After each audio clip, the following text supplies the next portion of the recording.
Hi friends, మీకు కనుక ఈ వీడియో నచ్చినట్లయితే తప్పకుండా లైక్ చేయండి.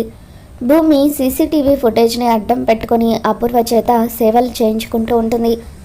ఇక అపూర్వ కూడా సీసీటీవీ ఫుటేజ్కి భయపడి శరత్చంద్రకు ఎక్కడ భూమి ఆ ఫుటేజ్ని చూపిస్తుందేమోనని భూమి చెప్పినట్టుగా ఆడుతూ ఉంటుంది.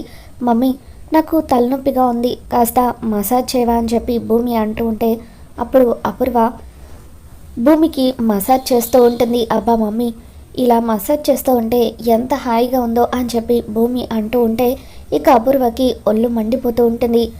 ఆ సీసీటీవీ ఫుటేజ్ వల్ల ఈరోజు నువ్వు బతికి బయటపడ్డావో, లేదంటే నీ ప్రాణాలు తీసి ఉండేదాన్ని అని చెప్పి అపూర్వ అనుకుంటూ ఉంటుంది. మరోపక్క చెర్రీ భూమి ఇంటికి రాబోతుందని చెప్పి ఇందు గదిని ఎంతో అందంగా డెకరేట్ చేస్తూ ఉంటాడు. ఖచ్చితంగా ఈ గది తనకు నచ్చుతుంది. భూమిని కాలు కింద పెట్టకుండా ఒక మహారాణిలాగా చూసుకోవాలి. ఈ ఇంట్లో నేనుండగా తనకి ఏ లోటు రాకూడదు అని చెప్పి చెర్రీ అనుకుంటాడు. ఇక భూమి ఏం చేస్తుందో ఒకసారి మాట్లాడదాం అనుకొని అత్తయ్య అక్కడే ఉంది కదా, ఒకసారి ఫోన్ చేద్దాం అనుకుని అపూర్వకి ఫోన్ చేస్తూ ఉంటాడు. ఏంట్రా ఇప్పుడు ఫోన్ చేస్తావని చెప్పి అపూర్వ అంటూ ఉంటుంది. అత్తయ్య, నీ పక్కన భూమి ఉంటే ఒకసారి ఫోన్ ఇవ్వవా అని చెప్పి చెర్రీ అంటూ ఉంటాడు.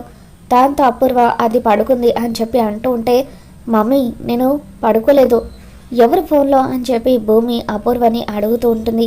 ఇక దాంతో చెర్రీ గడు ఫోన్ చేశాడు.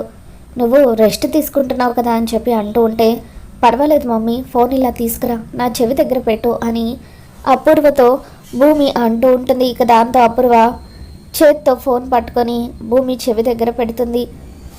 భూమి, నీ కోసం నేను గదిని రెడీ చేస్తున్నాను, నువ్వు ఇక్కడికి కదా డిశ్చార్జ్ అయిన తర్వాత వచ్చేదని అంటూ ఉంటే నువ్వు నా కోసం ఏ రూమ్ రెడీ చేయాల్సిన అవసరం లేదు, నేను శారదా ఆంటీ వాళ్ళ ఇంటికి వెళ్దాం అనుకుంటున్నాను అని చెప్పి భూమి అంటుంది. ఇక అప్పుడు చెర్రీ అదేంటి, అక్కడికి వెళ్ళడం ఏంటి, నిన్ను మావయ్య ఇక్కడికి తీసుకొద్దాం అనుకుంటున్నారు అని చెప్పి అంటూ ఉంటే నేను మాత్రం శారదా ఆంటీ వాళ్ళ ఇంటికి వెళ్ళాలని అనుకుంటున్నాను, ఆంటీ అయితేనే నన్ను తల్లిలాగా చూసుకుంటుంది అని చెప్పి అంటూ ఉంటుంది. ఇక దాంతో చెర్రీ ఏం మాట్లాడలేక సరే భూమి, నీకు ఎక్కడ ఉండాలనుకుంటే అక్కడ ఉండు, ఎక్కడున్నా నువ్వు బాగుండడం నాకు కావాలి అంతే అని చెప్పి చెర్రీ బాధగా ఫోన్ పెట్టేస్తాడు. ఇక అపూర్వ అమ్మయ్య, ఎక్కడ బావ దీన్ని ఇంటికి తీసుకొచ్చేస్తాడేమో, దీనికి సేవలు చేయాల్సి వస్తుందనని చాలా కంగారు పడిపోయాను, ఇది ఆ గగన్ గారి ఇంటికి వెళ్ళడమే కరెక్ట్ అని చెప్పి అపూర్వ అనుకుంటుంది. ఏంటి మమ్మీ, నేను శారదా ఆంటీ వాళ్ళ ఇంటికి వెళ్తున్నాను అనేసరికి మొహం వెలుగుతుంది, నాకు సేవలు చేసే బాధ తప్పుతుందని ఆనందపడిపోతున్నావా అని చెప్పి భూమి అంటూ ఉంటుంది.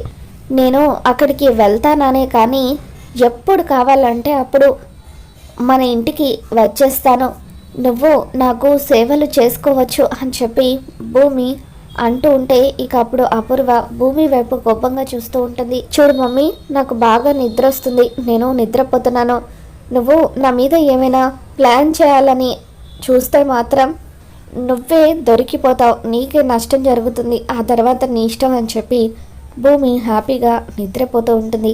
ఇక అపూర్వకి మాత్రం అస్సలు నిద్ర పట్టదు.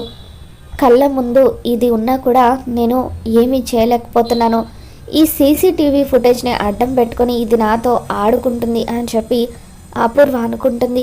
మరోపక్క శారద ఇంటికి తిరిగి రావడంతో అప్పుడు గగన్, ఏంటమ్మా నువ్వు అప్పుడే తిరిగి వచ్చావేంటి, రాత్రంతా అక్కడే ఉండి భూమిని చూసుకుంటానన్నావు కదా, నువ్వు భూమిని జాగ్రత్తగా చూసుకోవాల్సింది అని చెప్పి అంటూ ఉంటే తనను చూసుకోవడానికి తనకు కావాల్సిన వాళ్ళు చాలామంది ఉన్నారు కదరా అని చెప్పి శారద అంటూ ఉంటుంది.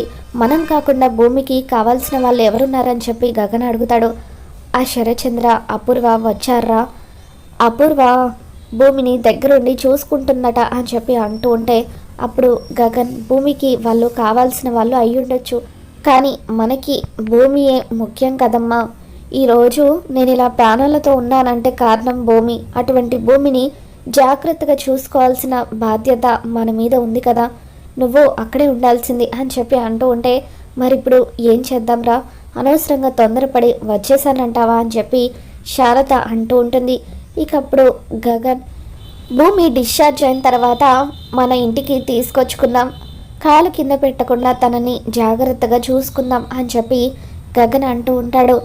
ఇకప్పుడు శారద భూమిని తీసుకొచ్చుకోవడానికి ఆ శరత్చంద్ర ఒప్పుకుంటాడా అని చెప్పి శారద అంటూ ఉంటే, అతను ఒప్పుకునేదేంటమ్మా, ఒప్పుకోవాల్సింది ఆ శరత్చంద్ర కాదు భూమి. ఖచ్చితంగా భూమి మన ఇంటికే వస్తుంది, నాకు ఆ నమ్మకం ఉందని చెప్పి భూమి ఇక్కడికి వచ్చాక తనని కాలు కింద పెట్టకుండా మనమంతా జాగ్రత్తగా చూసుకుందామని చెప్పి గగన్ అంటూ ఉంటాడు. సరేరా, రేపు ఉదయమే వెళ్ళి డాక్టర్తో మాట్లాడదామని చెప్పి శారద అంటూ ఉంటుంది. ఇక భూమి ఇంటికి వస్తుందని గగన్ చాలా సంతోషపడిపోతూ ఉంటాడు. మరోపక్క భూమి కూడా గగన్ గురించి ఆలోచిస్తూ, ఇప్పటి వరకు మీతో ఒక్కసారి కూడా నేను మాట్లాడలేకపోయాను, మీతో మాట్లాడి 4 రోజులు అవుతుంది, ఇప్పుడు మీరు ఏం చేస్తూ ఉండుంటారో అని చెప్పి గగన్ గురించే ఆలోచిస్తూ ఉంటుంది. ఇక తర్వాత రోజు ఉదయాన్నే శరత్చంద్ర భూమి దగ్గరికి వస్తాడు. అమ్మ భూమి, అపూర్వ నీకు ఏ లోటు లేకుండా చూసుకుంది కదా అని చెప్పి అంటూ ఉంటే, లేదు అంకుల్, మమ్మీ నన్ను చాలా బాగా చూసుకుంది అని చెప్పి భూమి అంటూ ఉంటుంది. అపూర్వని మమ్మీ అని పిలుస్తున్నావంటే నిజంగా మీరిద్దరూ ఎంత దగ్గర అయ్యారో నాకు తెలుస్తుందమ్మా. ఇప్పుడే వెళ్ళి నేను డాక్టర్తో మాట్లాడతాను, నిన్ను డిశ్చార్జ్ చేసి మన ఇంటికి తీసుకెళ్ళిపోతాను అని చెప్పి శరత్చంద్ర అంటూ ఉంటాడు. ఇక దాంతో భూమి, నాన్న నేను గగన్ గారింటికి వెళ్ళాలనుకుంటున్నాను అని చెప్పి అంటూ ఉంటే, అప్పుడు శరత్చంద్ర, ఏంటి భూమి, నేను ఉండగా నువ్వు ఆ గగన్ గారి ఇంటికి వెళ్తావా? అయినా వాడి వల్లే కదమ్మా ఈరోజు నీకు ఈ పరిస్థితి ఏర్పడింది, అటువంటిది నువ్వు వాడింటికి వెళ్ళడం ఏంటి? మన ఇంట్లో అయితే నిన్ను చూసుకోవడానికి చాలామంది ఉన్నారు, అక్కడెవరున్నారు? నిన్ను నేను జాగ్రత్తగా చూసుకుంటాను, నువ్వు ఇంకేం మాట్లాడకు, డాక్టర్తో మాట్లాడి నిన్ను డిశ్చార్జ్ చేసి నేను ఇంటికి తీసుకెళ్ళిపోతాను అని చెప్పి శరత్చంద్ర భూమిని మాట్లాడనివ్వకుండా డాక్టర్తో మాట్లాడడానికి వెళ్తాడు. ఇక అపూర్వ, ఈ బావేంటి, అది వెళ్తానంటున్నా బలవంతంగా ఇంటికి తీసుకొచ్చేలాగా ఉన్నాడు అని చెప్పి కంగారు పడుతూ ఉంటుంది. ఇదిగో మమ్మీ, నువ్వేం చేస్తావో నాకు తెలీదు, నేను గగన్ గారి ఇంటికే వెళ్ళాలనుకుంటున్నాను, నాన్నను ఒప్పించే బాధ్యత నీదే అని చెప్పి నువ్వు ఒప్పించి తీరాల్సిందే, లేదంటే నీ కుట్రలు బయట పెడతాను అంటూ భూమి అపూర్వని బ్లాక్మెయిల్ చేస్తూ ఉంటుంది. ఇక ఇంతలో గగన్ శారద ఇద్దరు కూడా హాస్పిటల్కి వస్తారు. ఇక డాక్టర్ని కలుస్తారు. శారద, గగన్, శరత్చంద్ర వీళ్ళు ముగ్గురు ఒకేసారి డాక్టర్ని కలుస్తారు.